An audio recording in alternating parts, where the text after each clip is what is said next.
நம்ம வாஸ்து பதிவுகள், வாஸ்து வகுப்புகள் பத்தி நெறைய நம்ம பார்த்துருக்குறோம். அதுல மக்களுக்கு இன்னைக்கு நெறைய இருக்கிற பிரச்சனை என்ன அப்டின்னா, இந்த இளம் பெண்களுடைய காதல். ஏன்னா, இன்னைக்கு திருமண வாழ்க்கை அப்படின்னு எடுத்து ஜாதகத்த பார்க்கும்பொழுது, மக்கள் என்ன கேட்பாங்கன்னா, உங்களுக்கே தெரியும் அனுபவத்துல, என் குழந்தை ஏதாவது காதல் வயப்படுதா? அது சரியான காதலா? அப்படின்றதுல வந்து ஒரு பெரிய கேள்விக்குறி இருக்கு.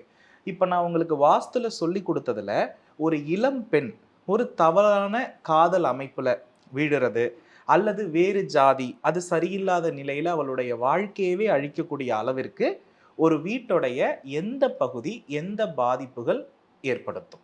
ஒரு வீட்டோட வடமேற்கு பகுதி அந்த வீட்டின் பெண்களை, இளம் பெண்களை குறிக்கும். எந்த சரிங்களா? வடமேற்கு? வடக்கு சார்ந்த வடமேற்கு பகுதி. அது சரி. சந்திரனுக்குரிய இடம். ம். அந்த இடம் பாதிக்கப்படும்போது தான், ம். இளம் பெண்கள் வந்து தவறான காதலில் விழுந்து, ம். இல இறை விரைவில் மனம் கெடக்கூடிய ம். அ நிகழ்ச்சிக்கு ஆளாகிறார்கள். சரிங்கம்மா. அடுத்து இளம் வயதான பெண்களும் ம். மன அளவில் பாதிக்கப்பட்டு, ம். அவர்களுக்கு புற்றுநோய் வரக்கூடிய வாய்ப்புகள் அதிகம் உருவாகும். ஓகே. அப்ப வந்து வடக்கு, வடமேற்கு பகுதி அப்படின்னு வரும்பொழுது, இளம் பெண்கள் வந்து மனம், உடல் ரீதியாக கெடுவதற்கான வாய்ப்பு வாய்ப்புகள் இருக்கிறது. இருக்கு. அதேபோல முதுமை நிலையில இருக்கக்கூடிய தாய்மை அடைந்த பெண்களுக்கு, அது நோய் தாக்கத்தையும் அதிகம் குடுக்கறதுக்கு வாய்ப்பு இருக்கு அப்படின்னு சொல்லியிருக்கீங்க. ஆமா குருஜி. சரி, ஓகே.